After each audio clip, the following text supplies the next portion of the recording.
इस वक्त बीजेपी नेता देवेंद्र फडणवीस एक पीसी कर रहे हैं, आपको सीधे लेकर चलते हैं। यांचा तर मॉब लिंचिंगचा प्रयत्न झाला। या सगळ्या गोष्टी आपण जर बघितल्या आणि हे मुंबईतच चालला असं नाहीये, राज्यामध्ये सर्वदूर भारतीय जनता पक्षाच्या नेत्यांना कार्यकर्त्यांना टार्गेट करून त्यांच्यावर केसेस नोंदवल्या जात आहेत। मग कधी प्रवीण दरेकरांवर केस टाकली जाते। मी हायकोर्टाचे आभार मानेन की बोगस केस होती, त्यांनी रिलीफ दिला, तर त्याच्यावर हायकोर्टावर आरोप केला जातो। इतक्या खालच्या स्तराला आता ही नेते मंडळी पोहोचली आहे। तिकडे आमचे रणजित सिंग नाईक निंबाळकर खासदार असतील, 8 खोट्या तक्रारी त्यांच्या विरुद्ध केल्या, एकही तक्रारीत दम नाही। जयकुमार गोरे खोट्या केसेस केल्या। एक यादी आहे। पोलिसांचा दुरुपयोग हा मोठ्या प्रमाणात चाललाय आणि हा दुरुपयोगच आहे, कारण यांची एकही केस टिकली नाही आणि टिकूच शकत नाही, कारण धादांत खोट्या केसेस टाकणं चाललंय। आणि तो देवेंद्र फडणवीस कह रहे हैं महाराष्ट्र में कानून व्यवस्था ध्वस्त हो चुकी है और बीजेपी नेताओं को निशाना बनाया जा रहा है। महाराष्ट्र में अराजकता का माहौल है, कानून व्यवस्था लॉ एंड ऑर्डर ध्वस्त हो चुका है। तो लगातार महाराष्ट्र के लॉ एंड ऑर्डर पर सवाल उठ रहे थे और देवेंद्र फडणवीस ने भी यही बात कही। मुख्यमंत्री आम्हाला बोलवून काय करणार आहे आणि कोणता निर्णय घेणार आहे? इतक्या महत्त्वाच्या बैठकीला मुख्यमंत्रीच राहत नाही, तर ही बैठक म्हणजे निवड टाइमपास आहे का, असा आमचा सवाल आहे। आणि त्यासोबत अत्यंत गंभीर गोष्ट आहे, ज्या प्रकारे आमदार रवी राणा आणि खासदार नवनीत राणा यांच्यासोबत व्यवहार करण्यात आला। त्यांनी काय सांगितलं होतं? आम्ही मुख्यमंत्र्यांच्या निवासस्थानासमोर जाऊन हनुमान चालीसा म्हणू।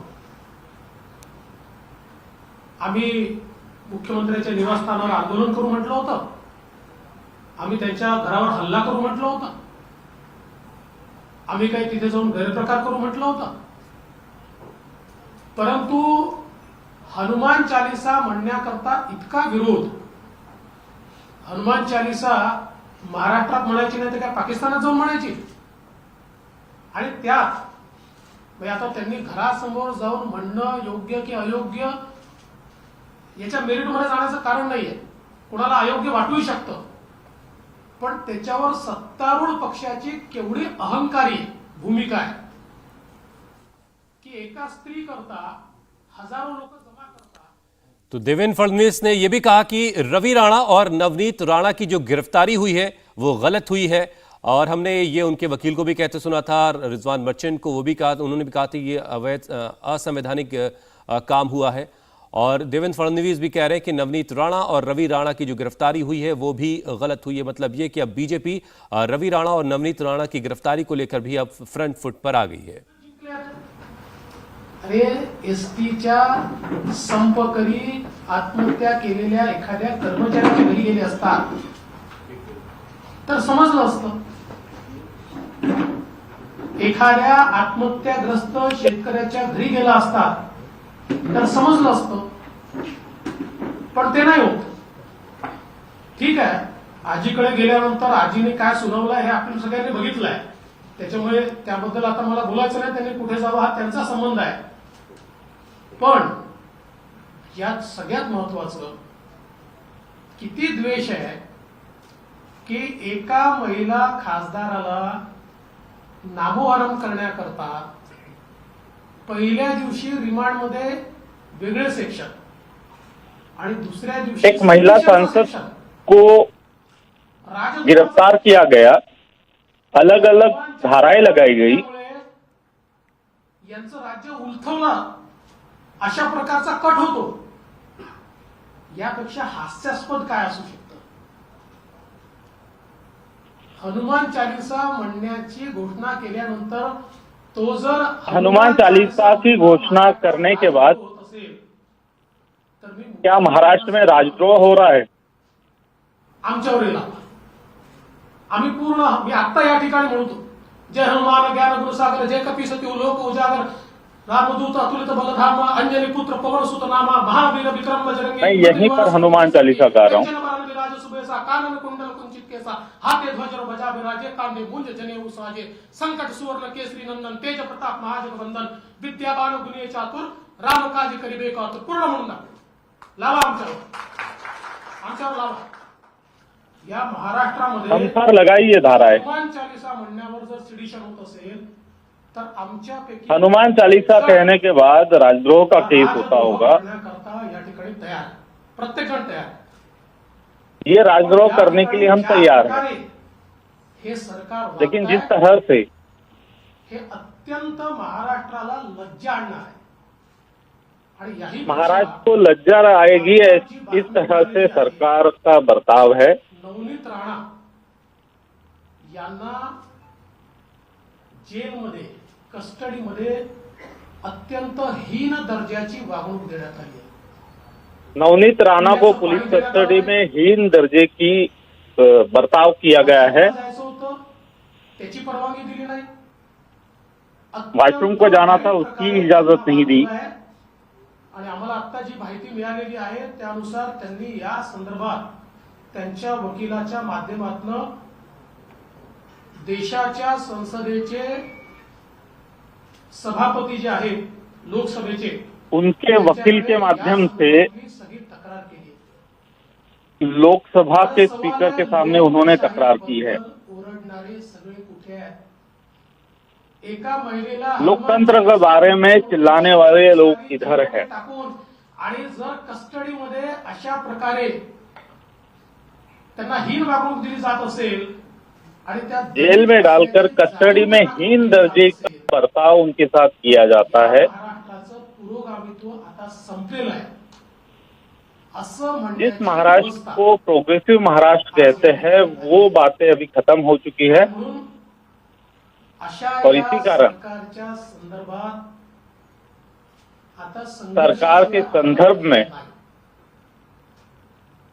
खरं म्हणजे जर सरकारमधल्या लोकांना वाटत असेल की गुंडशाही सरकार में शामिल लोगों को लग रहा होगा तर आम्ही शेकडो कार्यकर्ते आमचे केरळमध्ये आणि बंगालमध्ये मारून टाकले तरी आम्ही घाबरलो नाही। इथं महाराष्ट्र आहे। हमारे सैकड़ों कार्यकर्ता पश्चिम बंगाल और केरल में मार दिए, लेकिन हम डरे नहीं। जशास तसं उत्तर पाहिजे तर ते देण्याची ताकद आणि हिंमत भारतीय जनता पक्षामध्ये आहे, हे स्पष्टपणे सांगतो। सरकार के दिमाग में अगर होगा तो उस तरह की हिम्मत हम में है, हम भी उनका सामना करेंगे। आमच्याशी ठोकशाहीने वागाल, उत्तर तसंच उत्तर। हे आता सरकारने ठरवायचं आहे। कायदा आणि सुव्यवस्था राखण्याची जबाबदारी ही सरकारची असते। ती सरकार कानून व्यवस्था संभालने की जिम्मेदारी सरकार की रहती है। जोपर्यंत भोंग्यांचा प्रश्न आहे, जब तक स्पीकर का प्रश्न है, अतिशय स्पष्ट भूमिका आमची आहे। माननीय उच्च न्यायालय हमारी स्पष्ट भूमिका है। जे निर्णय दिले आहेत त्या निर्णयांचा सर्वोच्च न्यायालय ने जो निर्णय दिए हैं उनका पालन किया जाना चाहिए। नवरात्रामध्ये आम्ही रात्रभर जागरण करायचो। नवरात्रामध्ये पहले हम नवरात्रि के वक्त रात भर जागरण किया करते थे। नवरात्रामध्ये रात्रभर भजन व्हायची, रात भर भजन चलता था। कुठलाही हिंदूंचा सण, मग तो गणपती असो, रात्री 12 वाजेपर्यंत 2 वाजेपर्यंत गणपतीचे कार्यक्रम आम्ही करायचो। ज्या क्षणी सर्वोच्च न्यायालयाने सांगितलं की 10 वाजेनंतर जब सर्वोच्च न्यायालय ने कहा नाही, आम्ही कोणीही तक्रार न करता, खळखळ न करता थेट त्या ठिकाणी त्या दिवशीपासून तो निर्णय मान्य केला। ज्या 15 दिवसांमध्ये सूट मिळते त्याच 15 दिवसांमध्ये 12 वाजेपर्यंत आम्ही ते चालवतो, त्याशिवाय चालवत नाही। इतकंच नाही, जिन 15 दिनों में छूट दी है उसी दौरान हम करते हैं। पुण्यामध्ये देखील विसर्जनाच्या मिरवणुकीमध्ये देशी वाद्यांच्या व्यतिरिक्त काही वाजवत नाही। पुणे की गणेश विसर्जन की यात्राओं में देशी वाद्य जो है वही बजे है। मान्य करत असेल तर तो आदेश इतर सर्व समाजानेही मान्य केलाच पाहिजे असं आमचा हिंदू आग्रह आहे. समाज अगर त्यामुळे या कोई संदर्भात आदेश का पालन करता है तो बाकी सब ने वो पालन करना चाहिए.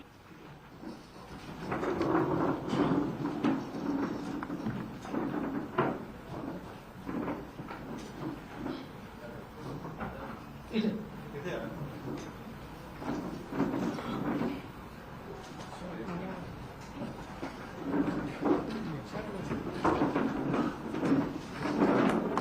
सर्वोच्च न्यायालयाच्या आदेशाचं पालन हे झालंच सर्वोच्च पाहिजे न्यायालय के आदेश का असं पालन आमचं अतिशय स्पष्टपणे मत आहे. सभी ने करना चाहिए, ऐसा हमारा स्पष्ट कहना है. महाराष्ट्र के गृह मंत्री ने जो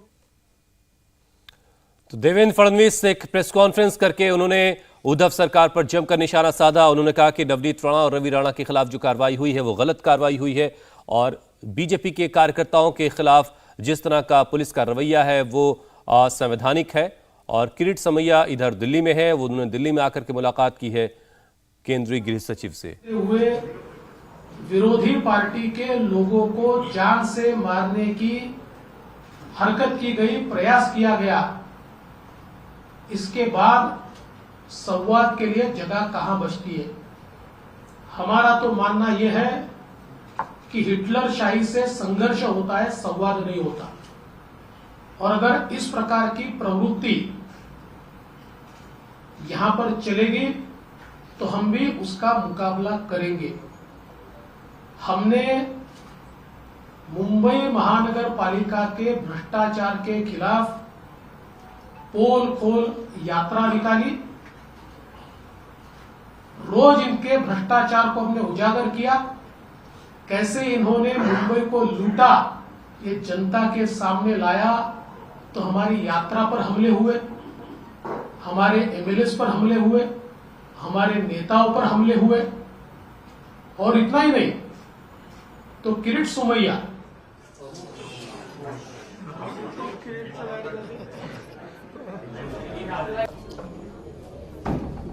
जिस प्रकार से Kirit Somaiya Z protectee inform करके पुलिस स्टेशन जाते हैं और वहां पर ये कहते हैं कि बाहर लोग मुझ पर हमला करने वाले हैं और पुलिस स्वयं उनको गुंडों के हवाले कर देती है. जिस प्रकार से मोहित कंबोज इनके ऊपर मॉब लिंचिंग का प्रयास होता है, ये सारी चीजें बिल्कुल स्पष्ट रूप से दिखती है कि ये सरकार विरोधियों को कुचलना चाहती है, जान से मारना चाहती है. और वैसे भी हम गृह मंत्री के बैठक में जाकर क्या करेंगे, क्योंकि उस बैठक में मुख्यमंत्री तो उपस्थित ही नहीं है और ये सारी चीजें मुख्यमंत्री जी के इशारे पर चल रही है. तो फिर ये बैठक से निकलने वाला क्या है?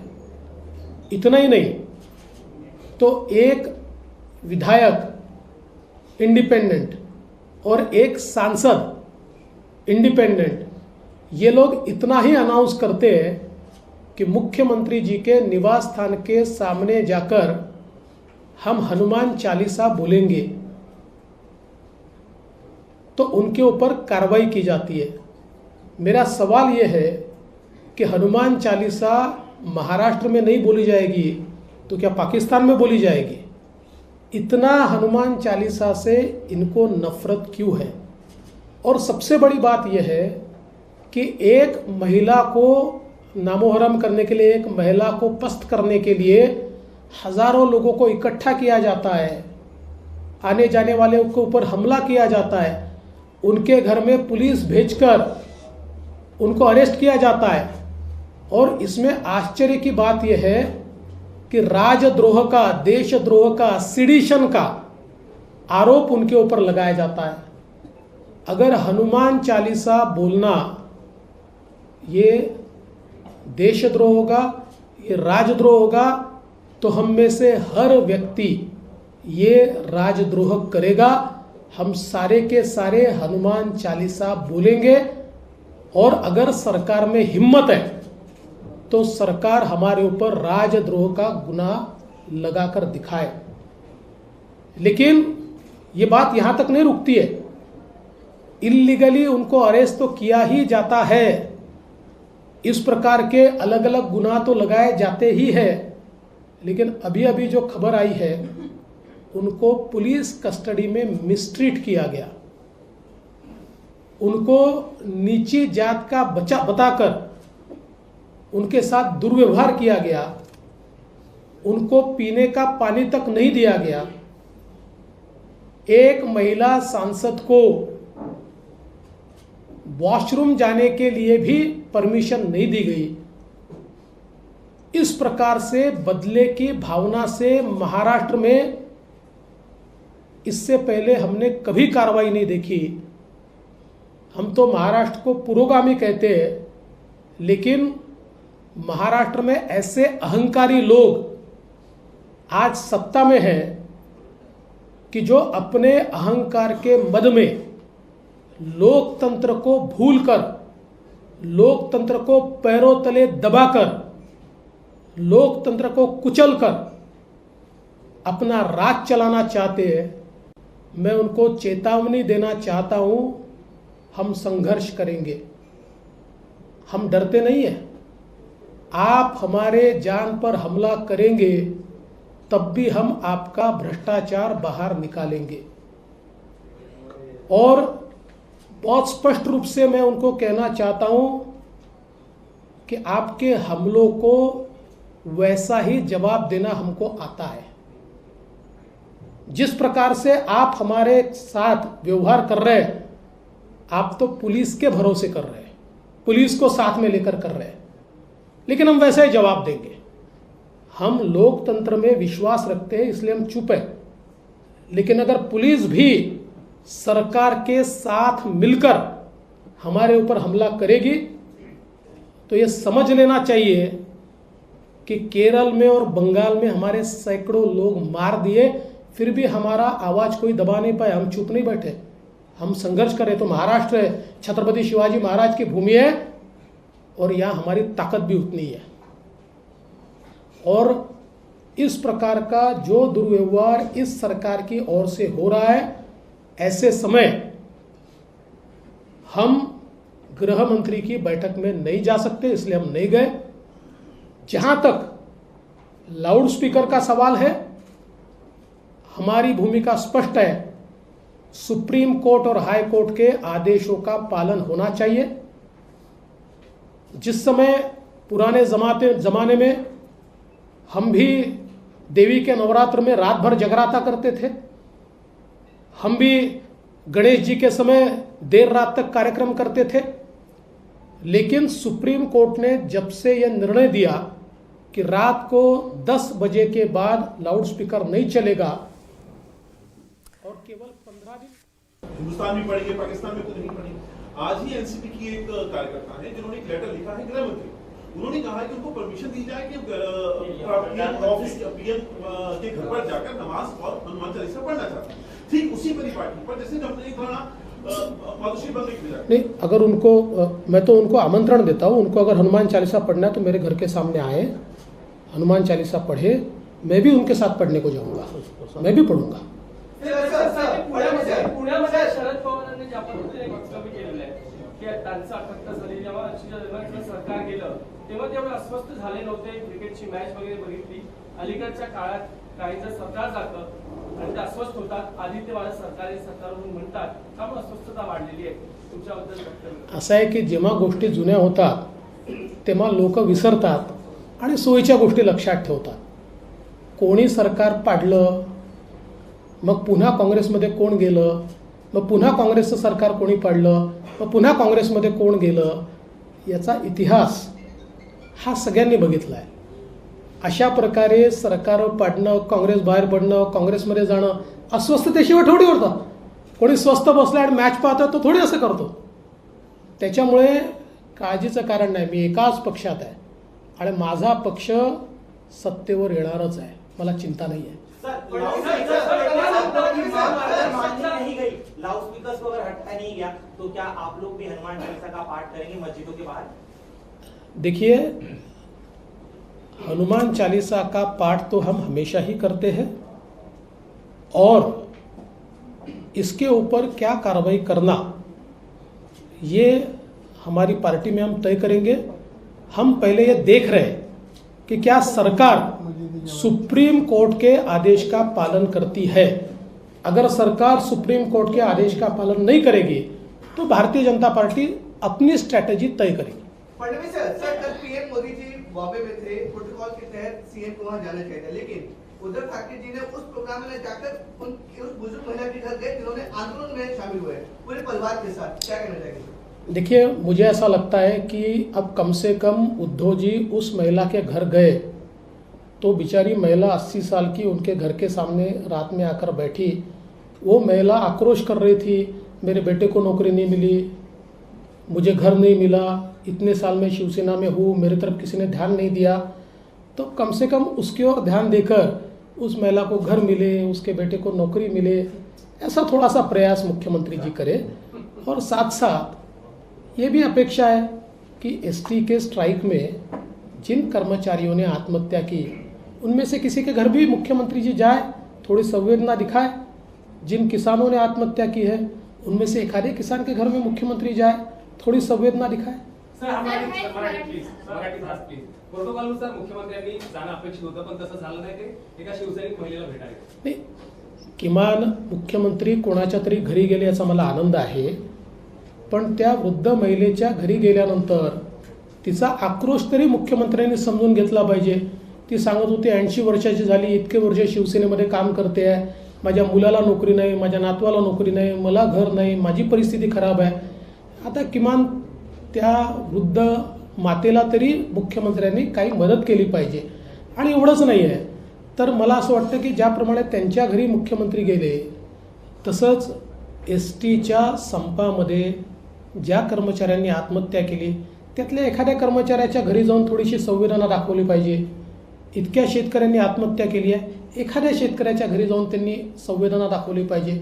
एवढं तरी किमान आमच्या मुख्यमंत्र्यांनी करावं। चला, धन्यवाद। आता आमचा पक्ष प्रवेश आहे। इंडिया टीवी हर वक्त हर जगह डाउनलोड करने के लिए सर्च करें India TV news Google play store या ऐप स्टोर पर।